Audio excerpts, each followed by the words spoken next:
for education and training. There are sort of fair dealing exceptions which are sensible in order to kind of keep things moving sensibly. So you can use it for criticism and review. But it has to be reasonable parts. Like, if somebody asked me once, could they copy 3 chapters of the book? And I felt 3 chapters was probably too much. I said, look, if you're gonna quote from the book, short passages I don't mind, but 3 whole chapters struck me as being, too much. But with these parody issues, I can see a real fear that they are actually going to just use it as a way to slip around the back of actually having to ask for approvals. We lobbied hard, we've lost.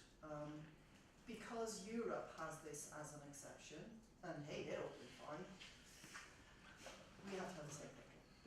So April this year, parody is going to be accepted as an exception under the fair dealing rules.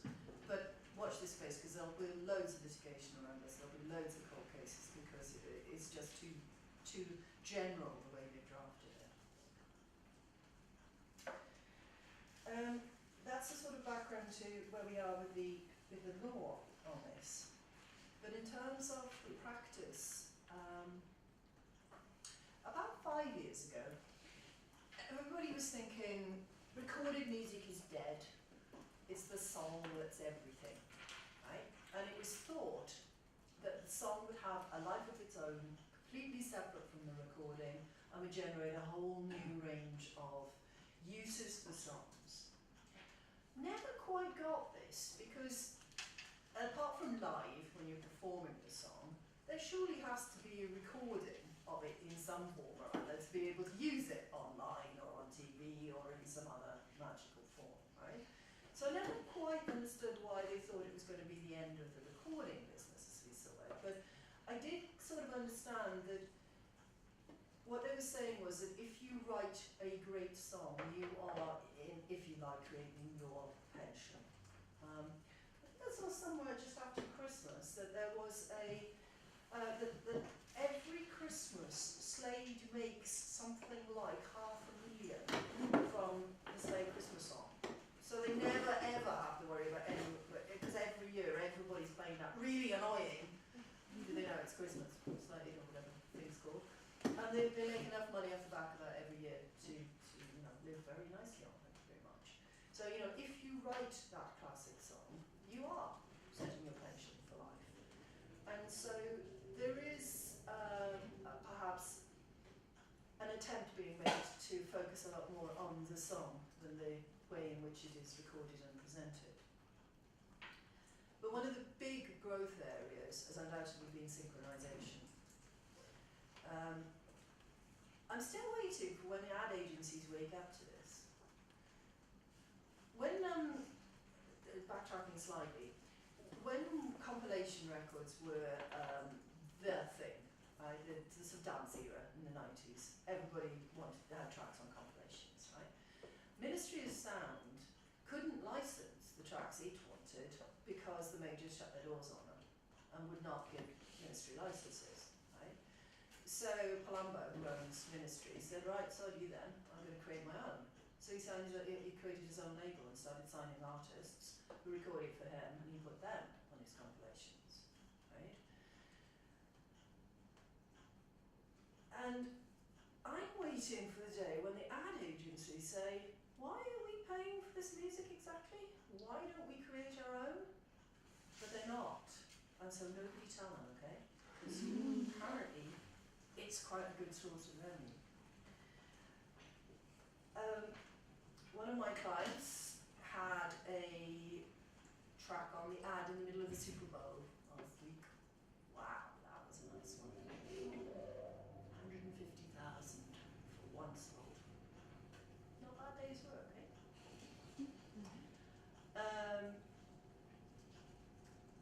The use of music with ads is growing, and it's being fueled by the internet and by the proliferation of uses of different services, all needing content, all needing to license. It is generating very large sums people songs. You don't have to be massively, massively successful. Like currently, for example, anybody who's got any salsa or South American sounding tracks in their catalogue is laughing all the way to the bank. Because we have a World Cup in Brazil and we have an Olympics to follow 2 years after. So anyone who has any kind of South American kind of vibes going are doing extremely well, thank you very much currently. And when we had the Olympics in the UK, anything that was a classic, you know, the Who did very well out of it, for example. You know, all of those that were very British brands, if you like, did very well at the Olympics. So you don't have to actually be a big name track, but there are certain, you know, tracks. I look after the Fine and Cannibals catalogue, and you know, She Drives Me Crazy is used over and over and over again in car ads. You'd think they've kind of got fed up of it because every time there's a car ad, it's You Drive Me Crazy, you know. But the word drive is enough, you know. Katrina and the Waves, Walking on Sunshine. She hasn't had a hit since 1992. But she manages to do very well nicely, thank you very much, because that song is reused every time somebody wants a happy, upbeat, summer kind of song. So if any of you are writers, kind of get working on those kind of classic moments. Write your Christmas song, write a happy birthday song, you know, write something like that. Oh, happy birthday is about to come out of copyright. It's quite exciting. But I did a programme for the BBC 2 years ago now. No, yeah, well, about 2 years ago.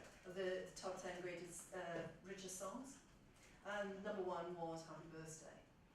And it is so heavily controlled by the publishers that you never hear the whole of a Happy Birthday being sung. Think about it in films, right? It's Happy Birthday to you, and then it stops. You never hear the whole song, right? Or they'll do a kind of Americanized version, which is kind of like Happy Birthday, but not. And that's because it's so expensive to license. You know, it'll be something like £60,000 for those just few little notes, you know. And of course they're now going to be cashing in big time because once it comes out of copyright, anybody can use it. So I guess we might see a lot more Happy Birthday in films in a couple of years' time. Something to watch. So synchronization has become a real earner. I work for an independent music publisher, and every week I spend a day in their offices, and I'm regularly clearing licenses for ad companies for, you know, only averagely successful tracks doing 60 grand in a TV ad for a year in the UK. So it is a lucrative source of income. And off the back of that, what we are seeing, of course, is synchronization agents. Wherever there is a need, somebody will find a way of servicing that need. And so people are no longer, well, their first interaction on the publishing side with the industry might actually be not a publishing deal anymore, but an agency deal. And the Americans are particularly quick off the mark on this. If you post a tune up on SoundCloud or one of the other sites, you may well get contacted by American sync agents who will offer to represent that song for you in the US. They say, you know, I can get this into ads and films, I can get this in Grey's Anatomy or Glee or whatever, right? My answer to whether you should do these things is always, if it says exclusive, run for the hills. Because once you've given your exclusive rights to that song to somebody, it's gone, right? If it's non-exclusive, well, you've probably not got much to lose, have you? Because if you don't have to tie yourself to that one service, it may be worth trying them out and seeing if they can get some uses of your song. I wouldn't even bother to get legal advice on if it was non-exclusive and it was just, you know, if they got you something, you got some income. It's probably worth trying. But once you see that word non-exclusive, either don't do it or get some advice. Okay? Americans are taking 50% of the income for sourcing this. Absolute standard American position is 50%. In the UK, we have companies like Audio Network and Mad Planet and various others who specialise in synchronisation.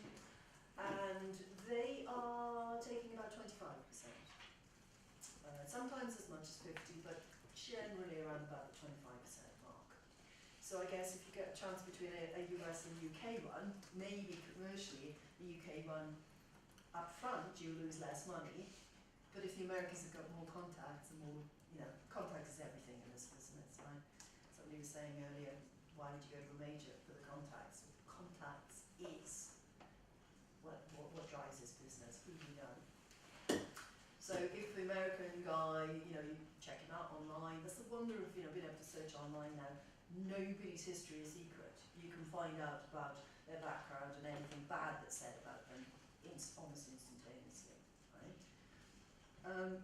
So sync agencies are now coming forward to sort of, you know, take up the slack, and some of them are actually saying, well, don't bother to do a publishing deal, because what's your publisher going to do for you? It's just, you don't sell records, you want to make your money off the back of your songs and your ads. So don't worry about a publishing deal, just do synchronization license deals. And it's worrying the publishers, because audio networks in particular is taking a very large chunk of the market. I had clients that signed to audio networks, and they are very efficient, very good, and they are turning over 100,000 a year just in the performance income that they're getting from the use of the music in sonic stuff that we were talking about earlier. They use them as a sort of sonic backdrop to a lot of things. So